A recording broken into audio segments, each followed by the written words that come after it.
transition is not just an individual transition, but you will realise that when you change, so does your environment.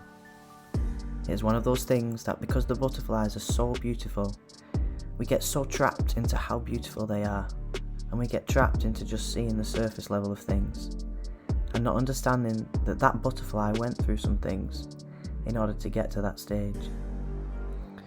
So do really all people, but trans and gender non-conforming folks, we are just your closest proximity to something that deep, profound and miraculous of a change. And if you are privileged enough to be close enough to someone who is going through that kind of change, you too will be changed by that, if you allow yourself to be.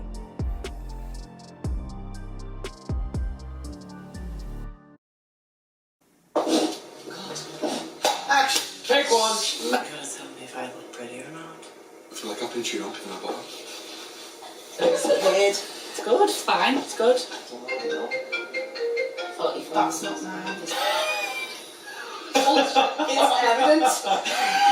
It's important. I was laughing. Oh yeah, so I can eat go to work and with turkeys.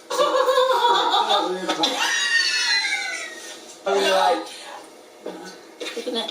I'm a wildling. What was the question? This is brilliant. If I fall off. I mean, if you can just copy Just answer piss, just copy piss on all these answers, please. Is it putting £10 on me, darling? You got transgender. Debs lives in the bin. Half an hour and it's good. Just get me acting or something.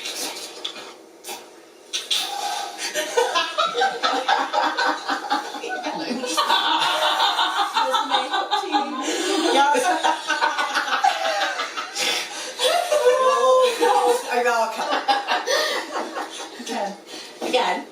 Can I ask the audience, please? Get here. I rip up a lip and shit. Oh, you get shot like that. You have some blotting paper. Stop cracking your neck. Because my back. No.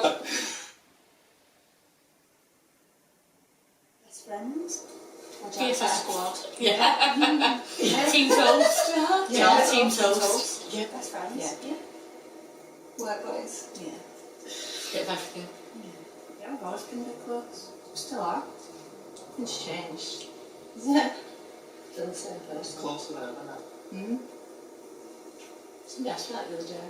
Do you think this is right close? Yeah, I think it has. We've always been really close, all three of them. I walked into that room and there was Jess, and immediately I thought, wow, really like her, and very, very keen to get involved in the stuff I was interested in and wanted to implement. Had loads of brilliant ideas, probably as giddy as I was really, so we got on really well. And I remember that's the one person that I thought, right, she's going to help me move Finley forward, and I can't wait to work with her. Because Jess was life of the party kind of thing. As time went on, Jess changed and became a bit of a nightmare. Hard to manage, very difficult, wouldn't follow instructions, wouldn't listen. I didn't see what was behind that personal curtain at that time, and I got to know Jess even more, becoming amongst my best friends in work, and that was when the emotional side of Jess started coming on. I think it happened over quite a long period of time, didn't it? So like again, it just became the norm to see you fly off the handle. But then you were also, even then, like even when you could be angry, you had to see the other side of it, where I still thought you're a top person to work with regardless. Troubled. I think he was uncomfortable. Like generally just uncomfortable. Just felt uncomfortable. That's the right word for everything. To everybody else, to all of us, you looked amazing, but to you, you just felt uncomfortable and everything. Though things started to get a little bit difficult, and I suppose I was confused, and I really didn't understand what was going on. Change in Jess. So it went from this person that really wanted to get on board with everything I was doing and in fact giving me ideas to being quite argumentative, obstructive, moody. And I was just really didn't understand it. Like I say, I was just confused. You could see conflict going on with just, I don't know, maybe relationships, friendships, everything. She didn't seem settled in who she was. You could be on your toes around Jessica, like, could be quick to act. They could go from 0 to 60 in a matter of seconds. I was also on adjudications one day and a prisoner submitted a letter comparing how he felt, saying that if he got a choice of being in a shark tank with a shark or on the landing with Jaxon Feeley, then he would choose the shark every time. Biggest worry was that Jess was going to do something and end up in trouble or under investigation. Yeah. The crazy side, it always made us feel good. Yeah. Jess was always there for friends, you always had a good time, you was emotional. roller You coaster. cried. A lot. Yeah. That's a different side to now, Jess and Jax. You've Yeah. seen you cry once, as Jax. And now I understand it so much more that of course it made her angry. Jess wasn't the person that Jax wanted to be. Working with Jax, I know more about the feelings and the unhappiness that can go on in someone's life prior to transitioning and whilst going through a transition, and I'm pleased that somebody's been so honest and open with me so that I know a lot more about what goes on in other people's lives that, you know, that I've never had experience of. I think I always understood what it was and had knowledge around what transgender was. Since knowing Jax, it's been more about learning about what that looks like for a person, like day to day, rather than the term itself. I knew bits about it, but to go through the journey with Jax has really kind of opened my eyes up to the process that people go through, and it isn't just a term, it's not just that's it. It's just really made me think about things like that a lot. It isn't really something that you go from start to finish and it ends. It's just a process that someone goes through. I always thought it was just transitioning from one gender to another. Yeah. And that there was no grey area in between what You did one, you Yeah. woke up one day one and then Yeah. woke up the next day the other. It's not that simple. No, it's not just an overnight. Yeah. Today I'm deciding I'm going to be. The widespread impact is massive, and I don't think I don't know. You would never think that, like, obviously someone that's transitioning would have to think, I'm sitting a certain way. You know, like you said, I'm dressed a certain way. Can I still have girly nights? Yeah. If Like, I'm- will my relationships change? Yeah. You said it, hasn't you? But I've never thought of it. Yeah. As Jess, she said things to me, thinking, do you think I should have been a boy? Mum? Do you think this? Do you think I'd be better off? Do you think people look at me as a boy? And I'd always say, no, to me you're a gorgeous, stunning girl. And that's how I see you. But now I can see all the reasons why she was asking, but I couldn't say, yeah, I really think you should have been a boy. I could never have said that. Because, God forbid if I'd have said that and she said, right, I'll do it then because my mum said it's okay. But really it wasn't the right thing to do. You wouldn't know until it had to come from you. You've got to figure that out for yourself. Yeah. But I mean, I never felt that. I never thought that for 1 minute. I just knew you didn't feel, you just didn't know where you fitted. It's hard when you see somebody who's uncomfortable like that and you don't know the reason why. You can't fix that reason, you just couldn't get through to her enough times to make her believe herself how gorgeous she was. It just wasn't there in her head. When Jax came back to work, it was the intensity of it all and being there and vulnerable and seeing that and seeing the journey that Jax is going through. Through knowing Jess, like, seeing how your appearance became more masculine over time, and perhaps we didn't notice it there and then presently, but now we can look back and think, how did we not pick up on that? Like, I think being a part of Jax's journey has opened my eyes to looking more closely. When somebody appears unhappy, then don't just settle if they're telling you that things are okay. Don't just settle if they say to you there is something, but I can't tell you right now. Remember different nights out though, like, we'd go out and like, if I pick you up, you'd be like, it's a man shirt, this like, can you tell it's a man shirt? Like, you would ask me questions like that. And then I was like, no, you look fit, it's fine. Well, yeah. Because I think to see the difference in you counteracts all that. So much more patience for people now. You do, so much more patience for people. Now I realise that it doesn't just end there, and it's kind of like up and down, even when everybody knows and you're transitioning. I don't think you can put words on how much knowledge we've had. It's a journey, isn't it? It's a journey that we're all going on. You're all going through the biggest part of the journey, but we're on that journey with you, and we're all learning. And stuff, and I'm like, didn't know that, didn't know that, didn't know that. And he put RuPaul in there, I was like, yeah, but RuPaul's just a drag queen. But I didn't know that came under like the whole trans umbrella. Yeah, I didn't understand. I didn't know that that was a thing as well. I'll just ask you 15 million questions. Yeah. Just go and ask him. Like, oh no, it's not rude. You're not being rude. It might be intimate.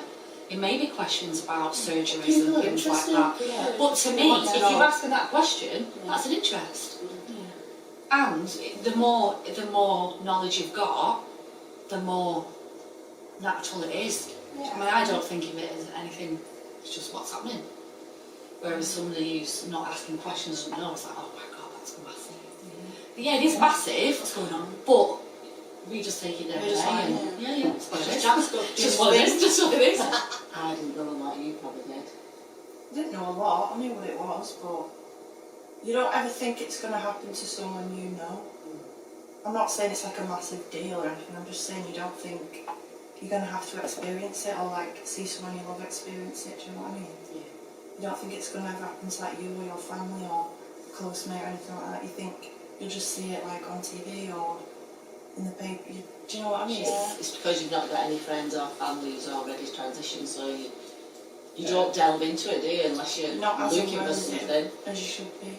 Not know enough about it as you should. I'd say I didn't know a hell of a lot that was going on in the background with Jess, probably primarily because Jess didn't talk about how bad her mental health was at the time. So most of us would have thought that everything was great. So you would never have known what was going on underneath. So I always wish now for hindsight, I always want to rewind and go back to when we were having our meeting in my office and it wasn't going well and I asked the question, Jess, I know something's going on, just please tell me what it is, let me help you. And Jess's response to me was, there is something but I can't tell you right now. Why did I take that? Why did I not at that point push or maybe go back to it a little while later and ask the question again? Emotional wise,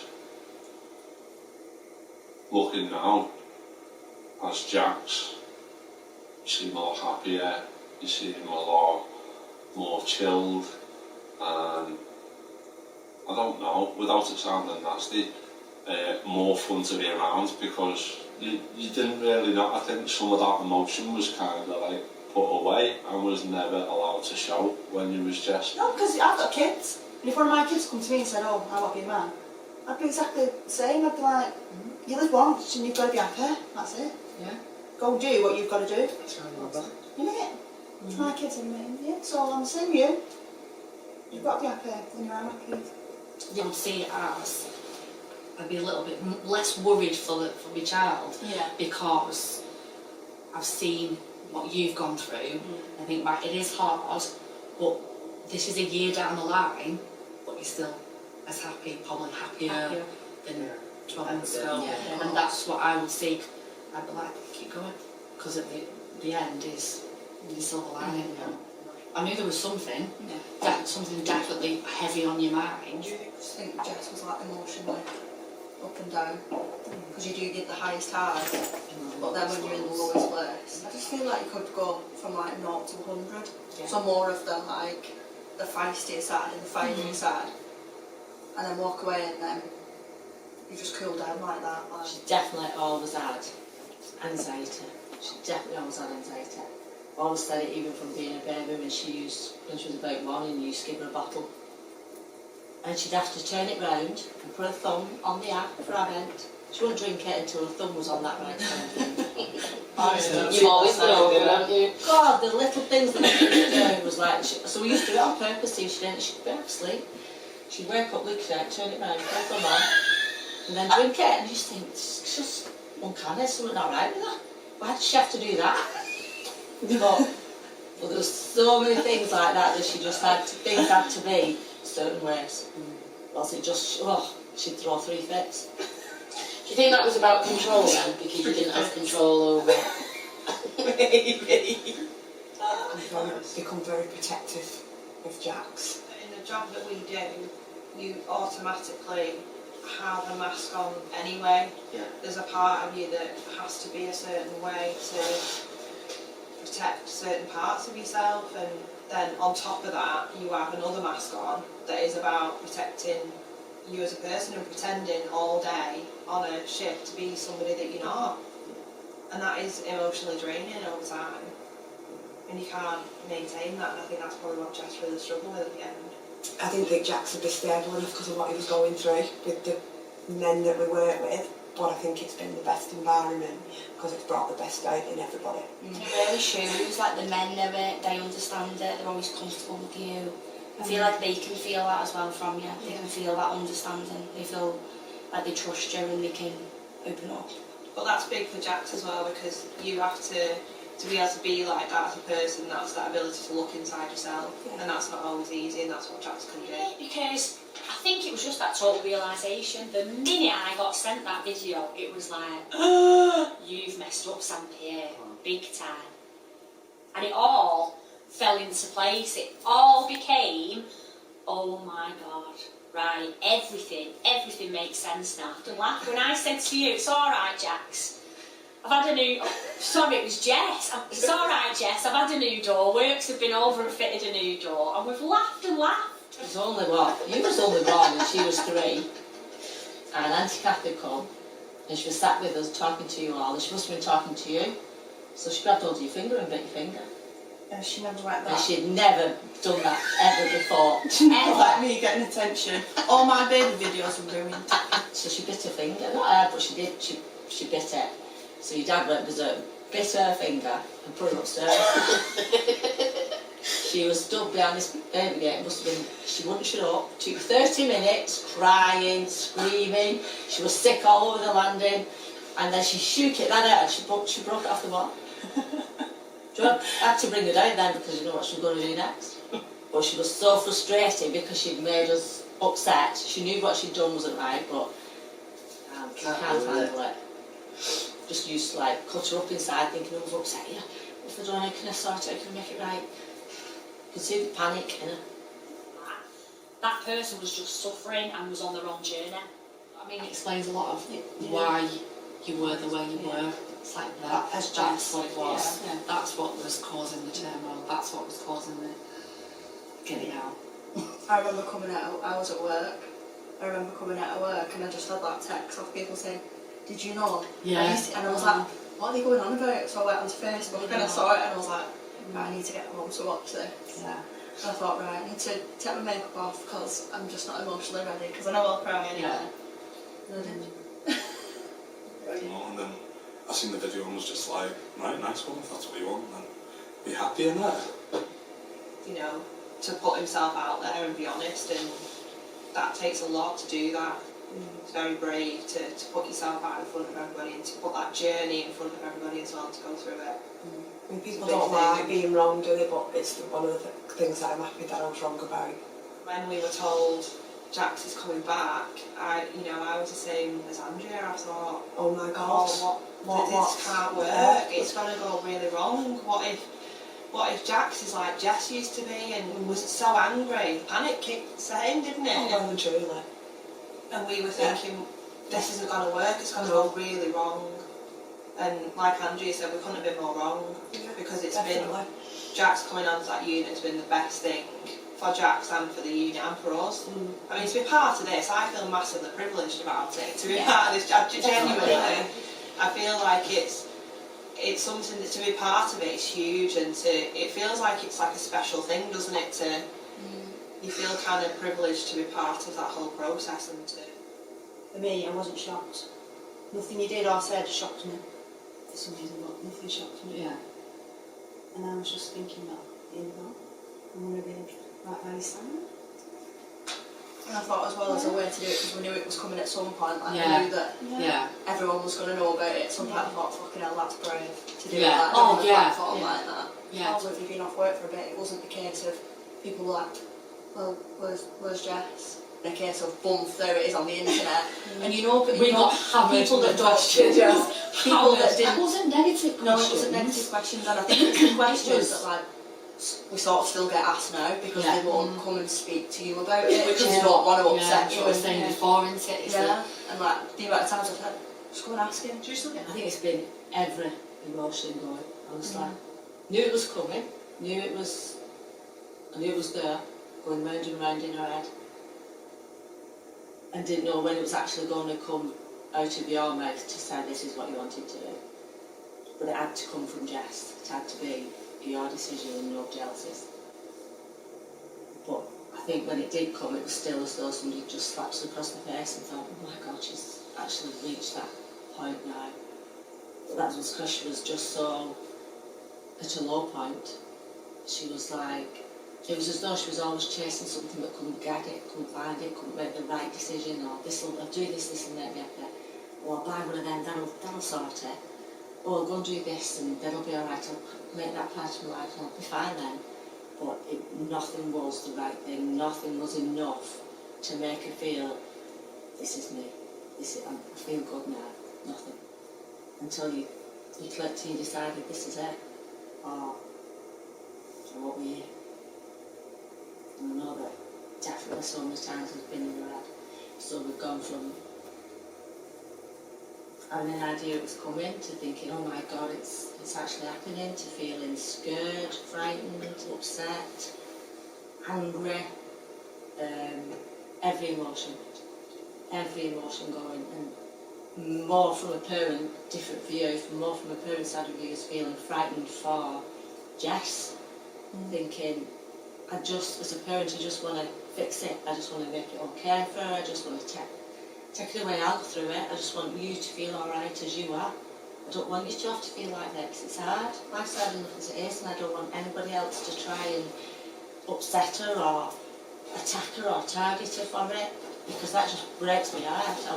I can't even think about that. But I would do anything for anyone, so I just wanted to be happy. That's the main thing. I hate when your voice breaks like that. Love you. I think as well though, by doing this, if you can go back and work in a prison, transitioning, other people can do it. I think, like, to me, I couldn't imagine a more harder place to come back to and face. No, when you first come back to work, it was like the bravest thing I'd ever seen in my life. Like, I've told you that before in the past, but like, it was insane. Like, cause nobody, I didn't think that you'd be able to come back the way you did, and as fast as you did. To transition at work is insane. Like, I can't fault you for it. I think it's amazing. So Brave. Very brave, yeah. Very Got brave. a lot of guts. As she or as he, you're ours, and that's it. That's all that matters. As long as you're happy. There's going to be people out there now who where Jess was, who want to change, but thinking, how the hell am I going to change? Emotionally, you've changed massively. Massively. But as a person, whatever name you have, you are still that person. You're happier. So naturally, people will say, well, then that's right. You as a person are 1,000% better.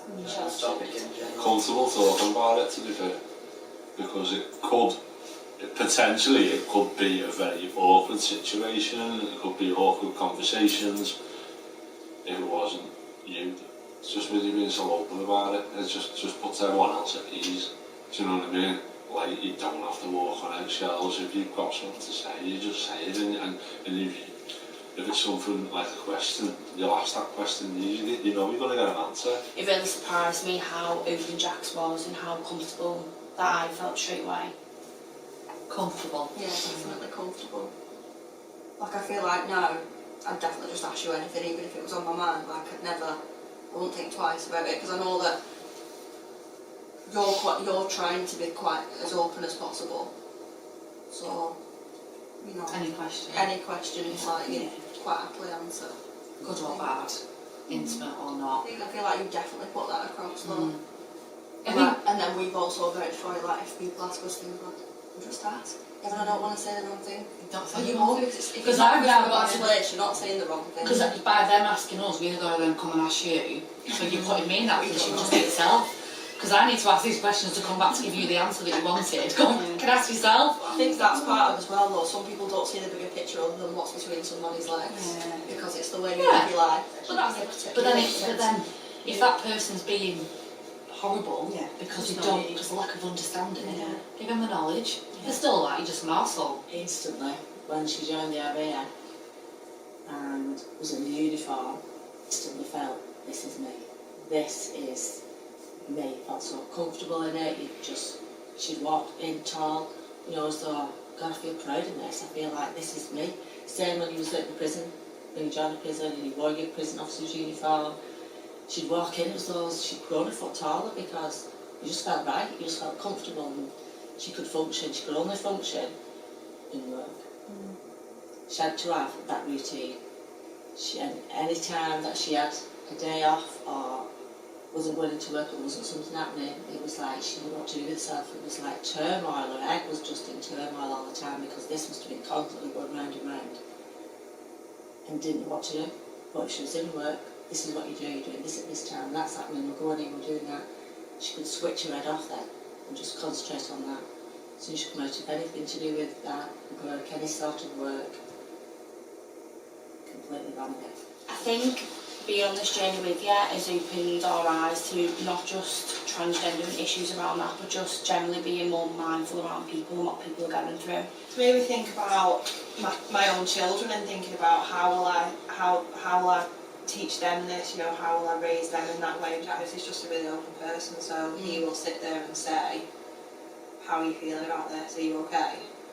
Do you want to ask me any questions? But just ask me what you want. Worries more about what, that makes sure everybody else is alright all than the time. himself alright. All the time. Yeah. Because Jax always says, if I know everybody else is okay, then I'm alright. Yeah. Because you checking that everybody else is doing alright will make Jax feel comfortable. Yeah. I can't imagine going through the journey itself, but on top of that, going through the journey in the place that you work. That is, to me, one of the hardest things I think anybody could ever go through, because you're faced with so many different views and so many judgments. Go through that process is just the bravest thing that anybody could ever do. I couldn't imagine it. No. Because without that video, I wouldn't have understood what had gone on for Jess going through the transition and being brave enough to come back as Jax. I wouldn't have understood all of the hurt, the tears, the pain that had gone on through that period. That's what I would say is the only upsetting thing for me with you transitioning, is because I didn't want you to go through it. Like, I didn't want you to feel all these things you were going to feel. I didn't want you to get any hate. I didn't want you to feel like that. And then even with you and Dad and Tez, I don't care like about me or about people giving me shit. It's everyone else around you love. You don't want that for them. That's the only thing that I hate, because I didn't want you to get the shit. I didn't want you to feel like that. I just wanted you to be happy. A lot more settled in yourself and a lot more happier, I think. But you know you're going to be alright, Jax. Yeah. Was you scared when Jax decided to go back to work?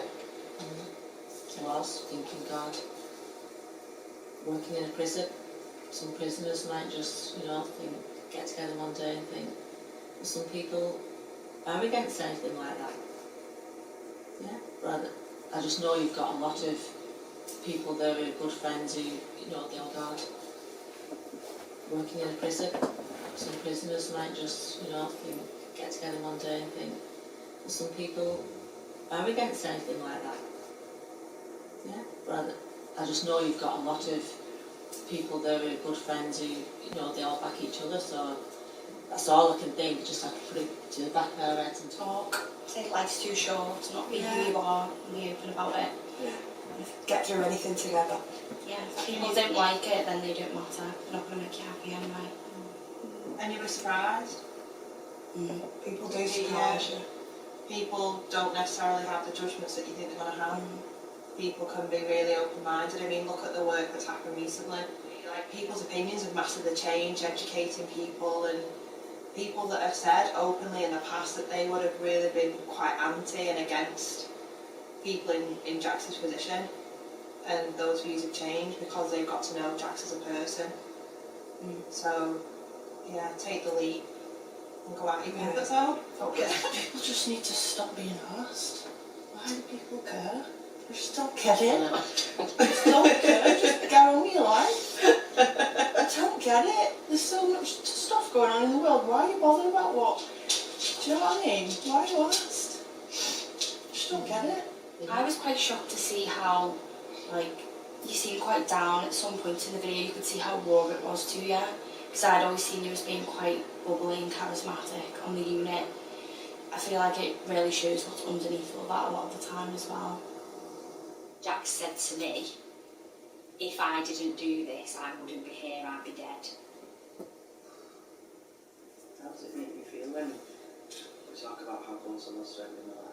Oh, heartbroken. It makes me feel absolutely heartbroken that I had a member of my team at such a desperate point and I didn't know. It's just really sad that that somebody would be in that position where they felt that that was the only way out.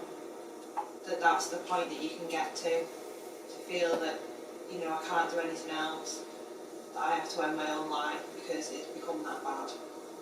And I think unfortunately that's because there's so much pressure to be a certain way. It makes me feel gutted, to be honest. Yeah. I didn't notice that. Do you know what I mean? That it was to that point. If you get what I'm saying. That's the scary part, as Matt just said there. We didn't know, and it is absolutely gutting that you got to pick up on it. It's like, you know, you come into work and you still got the smile on your face, and it's gutting not knowing how you was really feeling and what thoughts you was having, do you know what I mean? And it's like, I should have picked up on this, I should have picked up on that. Why didn't I? It hurts knowing she was at that point where it's like, didn't want to die. Do you know what I mean? I don't know what I'd have been able to do, but just knowing and being able to offer some kind of support, but not knowing anything, it's like, wow. I think it's awful. Like, that's one of the things that I think is hard, because obviously that thought's like the worst. To think that you would consider taking your own life, like, rather than be yourself. It's like, it's sickening, isn't it? Like, I don't know, I can't even speak. Doing it upsets us, doesn't it? Not really.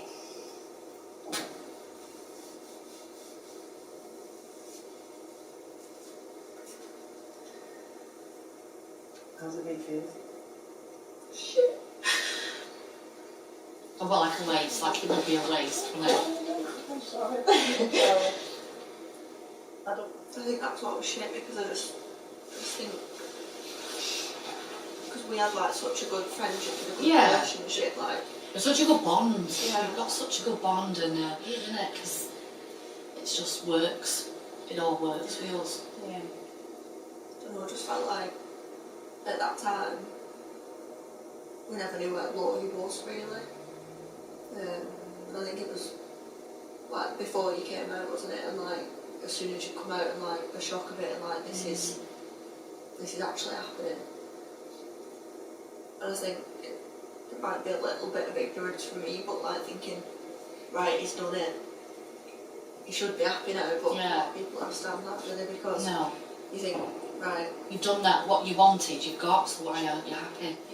Like the upset is from the fact that we did see stuff, but we had no idea. And it's like you kind of feel like you've faltered as a friend by not pushing it. More so now, you'd feel the loss. It's the loss, that's the thing, is that, like at the moment, like people think, oh, you've lost Jess and getting Jax. No, we've still got you.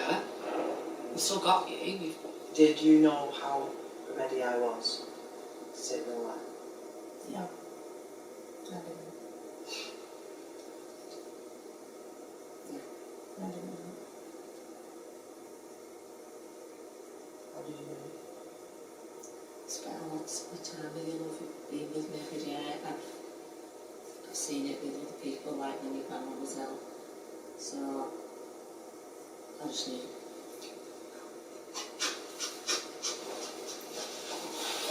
I'm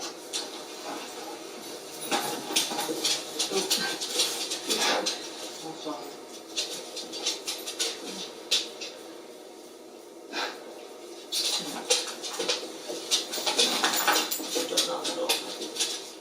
Jax is an amazing person. Jax is fun to be around. Jax is caring, sensitive. Jax still has some self-doubt and can't believe it when people, and a lot of managers and colleagues, are saying that they're really proud of him. Quite humble, really, as a person, and doesn't understand the impact that he's actually had at Hindley Prison. I feel like Jax is a very passionate person about everything. So everything's very thorough. The emotional person. It's hard to put into words because there's so much to him. A massive heart and a lot of trust. Jax is probably one of the bravest people I've ever met. I think to go through this process, I can't put that into words. It's really hard to describe it, but there's just so much to Jax, and I think a lot of that is still hidden away in lots of ways. I think Jax could be. There's always a reason behind what he does.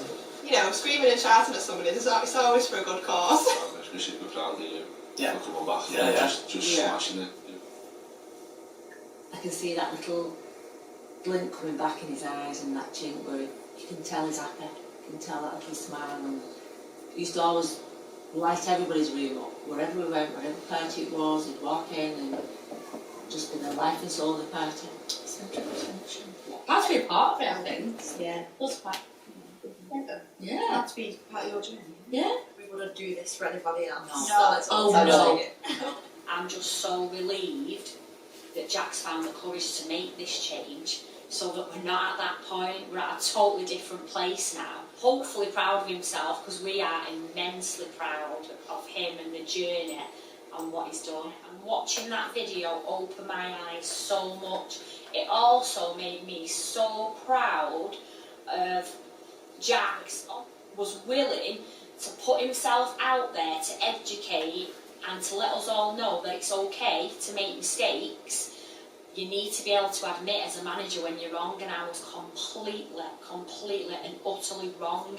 The difference Jax has made on that pipe unit since coming back to work has been unbelievable. He has given our men on the pipe real courage to change their own lives. Like, it's made me think that everything's possible and to like come out of my own shell with different things. I think if I was ever faced with difficulties in the future, I would think back to this and think, well, if Jax can go through that, like how difficult really is this? Like, it's important to just go for things even when they're really difficult. I keep saying, like, I've not got enough respect for you for like all the choices you've made. And you come out and you just, honestly, you just, I have so much fun with you. Jess was a good mate. I can't even begin to say. Jess was a good mate. You ended up wrestling with Jess, but then Jess went off, come back as Jax, and Jax is like Frosty says, Jess times 100. You bring light to my life. We had boss laughs back then. We have even better laughs now.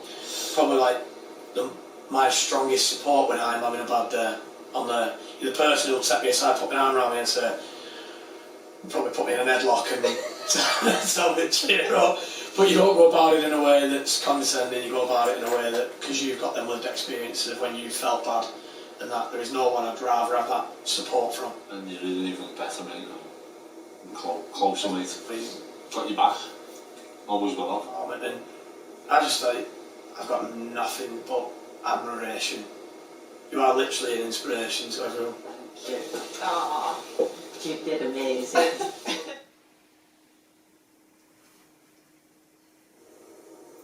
Jess was someone who really wanted to be happy, but really wasn't.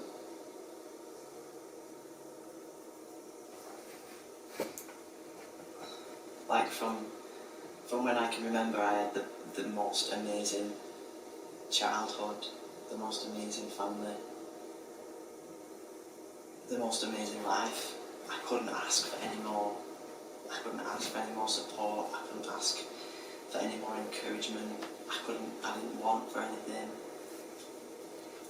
I had so much love in my life and I had so much love to give that there was no reason that I should have been unhappy.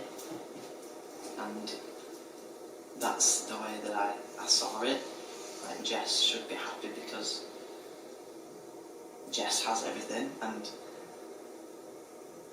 Jess was never ever scared of showing that emotion and showing the people that she loved how much they meant.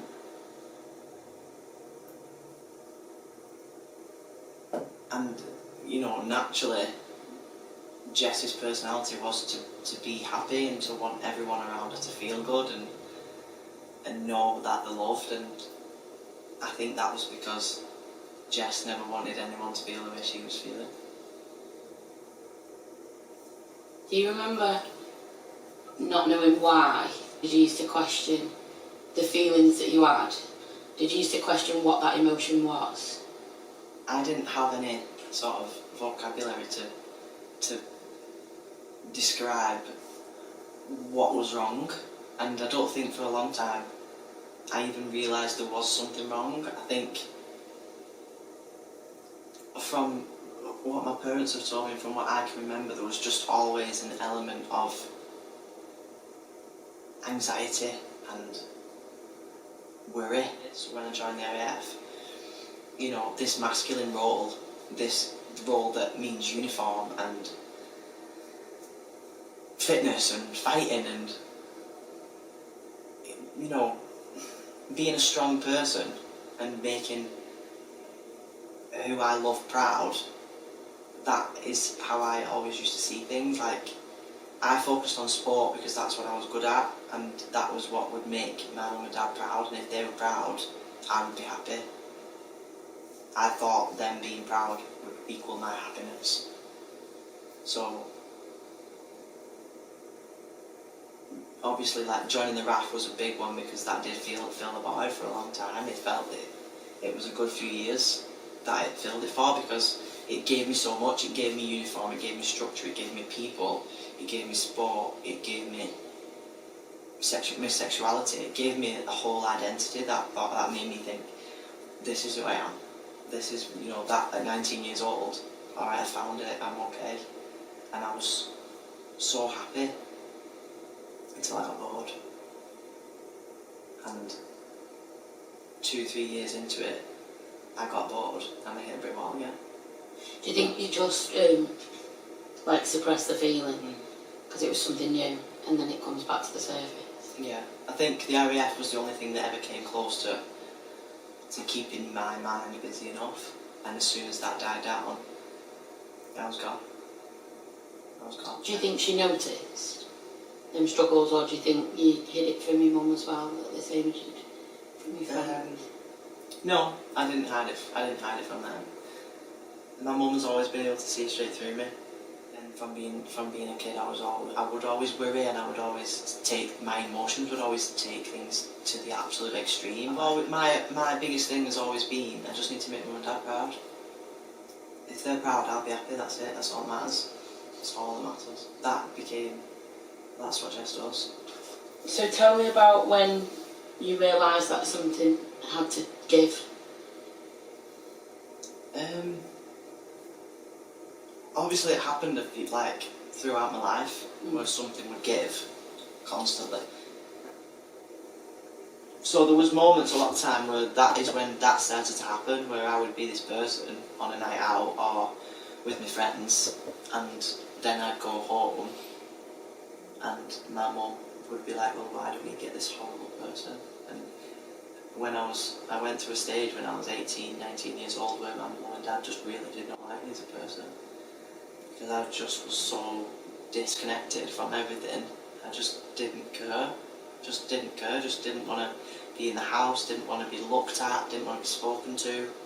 I'd finish a shift like at Total Fitness at the gym and get home, and you know, anyone wants a minute when they get home, but I just did not want to be spoken to. I felt uncomfortable with people looking at me when I walked in, and I didn't know why. I just thought, well, I've just done a shift, I don't want to talk, and all these things I used to look at and I think, well, I'm just tired. But now I look at it and I think, well, no wonder you didn't want to be looked at. You hated yourself, and you didn't even know you hated yourself. When did you realise that it couldn't go on any longer, that you had to just get away? So it started to come into my head when I came back off tour, and I just was nothing.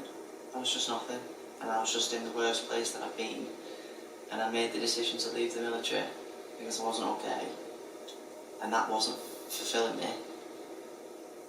And I didn't leave my mum's side for months. I went hairdressing with her, I went shopping with her, I couldn't leave her side. I just needed to be by this person who always kept me safe. I couldn't stop crying every day, constantly. And that was when it first started to make me think, what is this? What is going on? Why do I feel like this? And I remember saying to her, is it because I want to be a man? Is that what it is? Is that why this is happening to me? Like, why am I so depressed?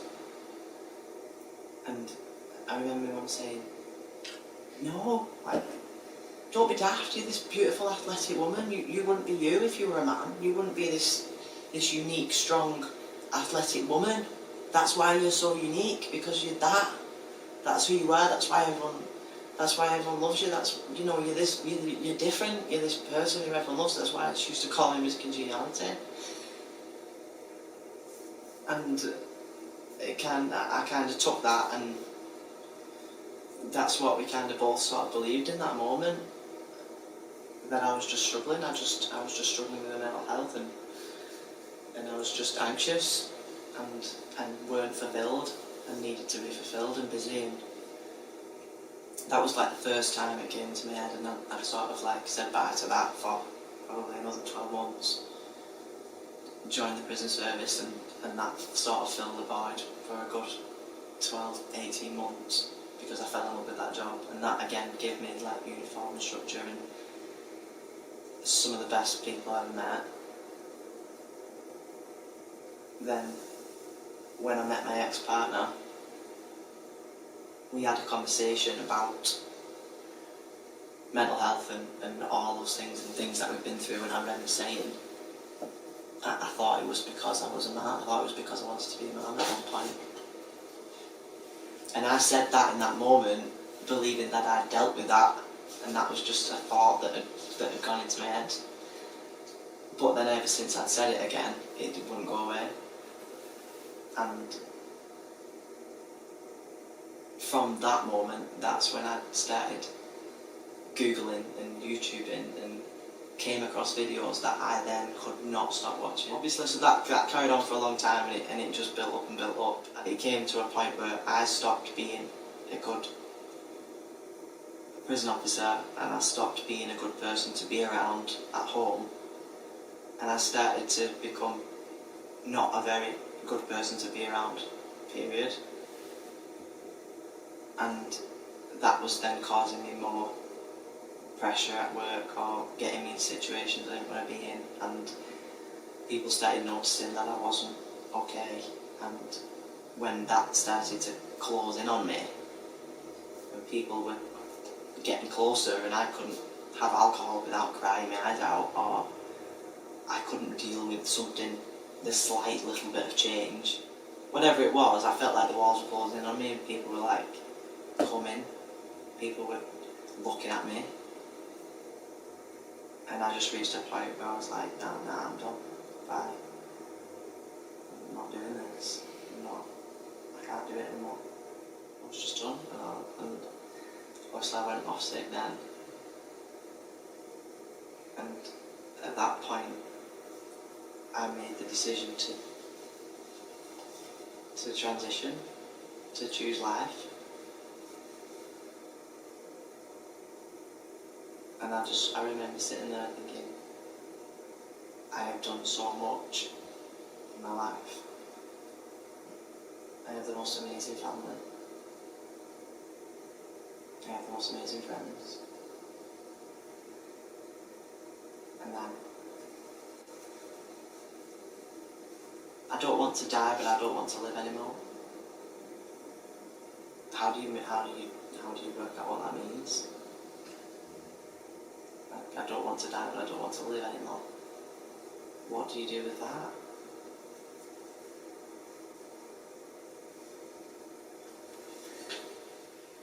I'm sorry.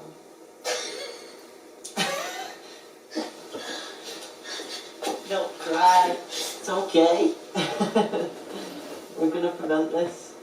It's like, because I know, like, you and how much fun we have, and like, from the minute I met you, I was like, oh my god, he is mint, do you know what I mean? Like, my kind of lad. It's really difficult to listen, like, how much pain you're in and stuff. Like, someone that's just gorgeous inside and out.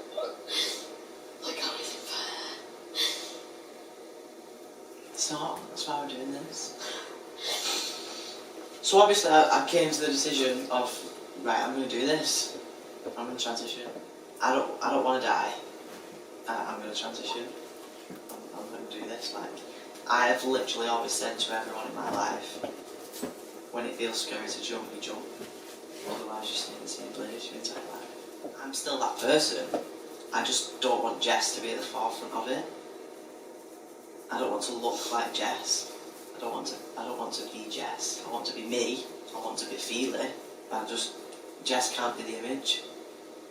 Jess can come, and Jess can still be that light bulb, but Jess can't be at the forefront. Jess can't be leading. It's not going to work. Like, it's not. There's something that doesn't fit.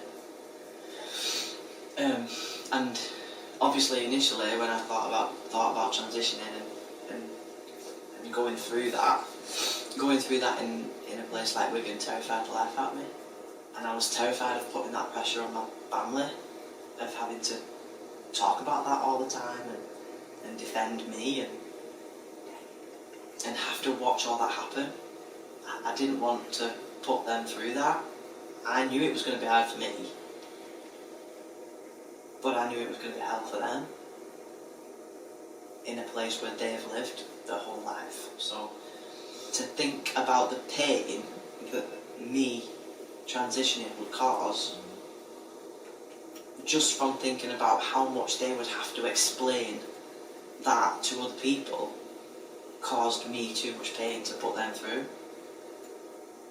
And that was my biggest fear initially. I had fear for me, but to cause my mum and dad any more uproar than I felt I'd already caused over the last 27 years, I was like, no, I can't do it. I can't do that. I have to do this, and this is going to upset them, and this is going to be hard, and this is going to be really fucking, oh my god.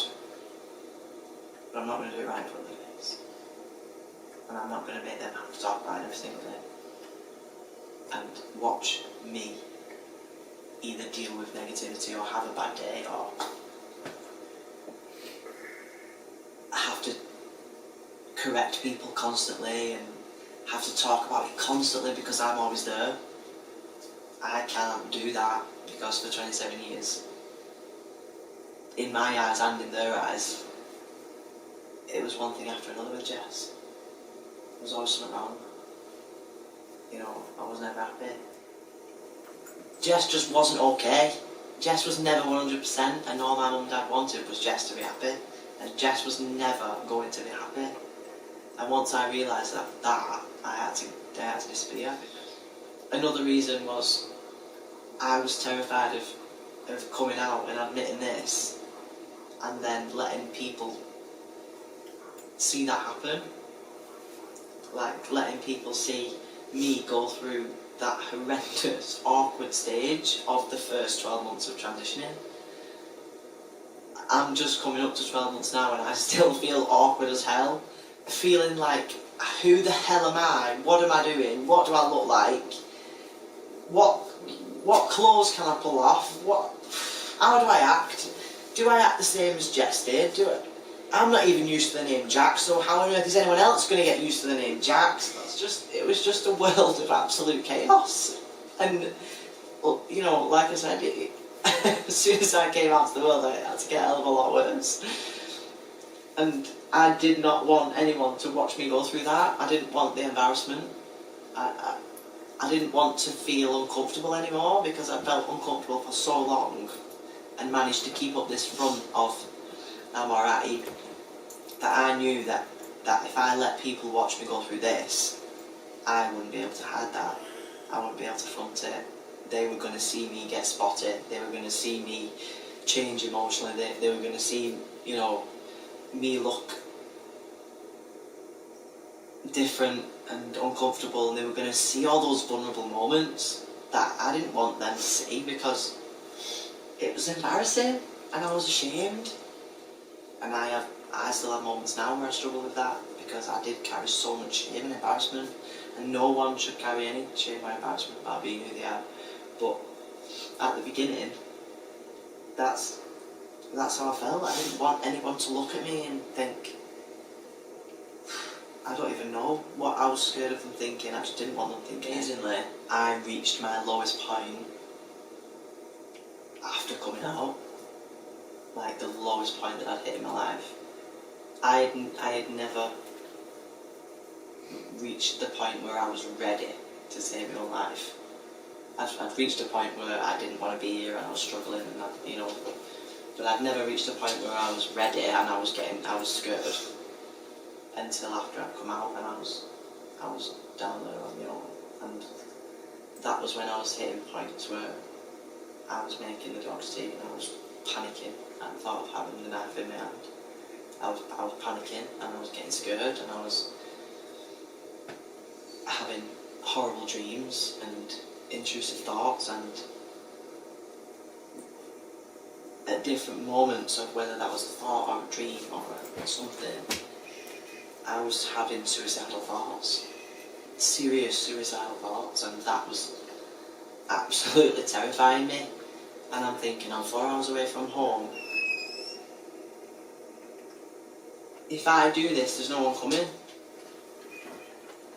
I just started thinking, you know what? I miss my friends. I miss my job. I miss everything about that life that I had. Because I did, I loved it. It was the perfect in-between of civilian life and military life. It gave me that balance between being able to live where I wanted, but being in a service and being in a job that requires you to be at anything and everything at any time, and challenges you and forces you to form friendships that you can't form in another type of job. That was me all over. That's why it forces you to have a bond deeper than surface level. That's what I appreciate about people, and that's what I appreciate about my friendships. That it's different, because you go through so much with each other that you know those people will do anything for you. And I miss that. And you know what? Those people wanted to be there for me. It was me not letting them be there. It was me not letting them. My family wanted to be there for me and I wasn't letting them. My friends wanted to be there and I wouldn't let them close. I've always had a massive fear of my own mind. Like, I don't trust myself. I don't trust myself sometimes in the way I react to things and the way I deal with things, because I am so sensitive. Well, my first day back, I returned to work just on nights. So I only wanted to do nights. I only wanted to be in the dark. You know. How was that? Sorry to interrupt you, but like saying that you only wanted to come back on nights and stuff. How were Hindley with what you were requesting? Hindley were amazing. Yeah, Hindley were amazing. Like I obviously reached out and said I want to come back to work, but I can only do it this way. I can only do it if I come back on nights. I can only do it if I go and sit on the private unit, be in that safe place with not a lot of prisoners and not a lot of prisoners who had known me before, and you know, just as little chaos as possible. I just wanted to come back and just see if I could do it. And you know, the people I dealt with at Hindley at that point were absolutely fantastic, and they gave me nothing but reassurance and made me comfortable and made me, once they knew what was going on, they wanted to help, they wanted to be as supportive as they could be, and I can't fault Hindley for that. And probably the most important reason was that in making me okay, because that enabled me to come back, and that was the start of me saving my own life, because I was heading down a bad path, and if Hindley had turned around and said no, then I doubt I would still be here, because I wouldn't have been able to come back in any other way. If they'd have been difficult, or if they'd have been, you know, obstructive in that way, or not just been open and gone with the flow and gone, right, what do you need? If that hadn't have happened, then I don't know where I would be, because that was the first step in enabling me to save my own life. So the people who I dealt with in those first few months had absolutely no idea how vital their behaviour was and the impact that had. And you know, that's why I say now every decision that I've come to in the last 12 months has been, I do this or I die. And the people who were dealing with me when I first reached out to come back to work had absolutely no idea that the answers to my questions that they give me were directly contributing to whether I live or die. And that has been a constant thing going forward. The last 12 months, every person I have come across and become close to has absolutely no idea that at some point they have been probably like an incredibly massive part at some point over the last 12 months of whether I live or die. Over the last year, the people closest to me and the people, you know, who have enabled me to come back to work, to stay in work, to be the officer that I want to be, to work where I need to work, to be around the people that I need to be around, you know, to build my confidence up, to do all those things that I've done, those people have absolutely no idea that they have had a direct contribution to whether I lived or died. And that is why I want to put that message across, because people don't realise the impact they're having on other people. People don't realise how far things go. You know, the answer yes or no 12 months ago could have been the answer to you know, me living an amazing life or me ending up in a box. That sounds horrendous and shocking and confusing and dramatic, but that is, you put it simply, that's what it is. You know, if you'd have said no, then I'd have carried on down that path. If you'd have then said that, I'd have gone down that path.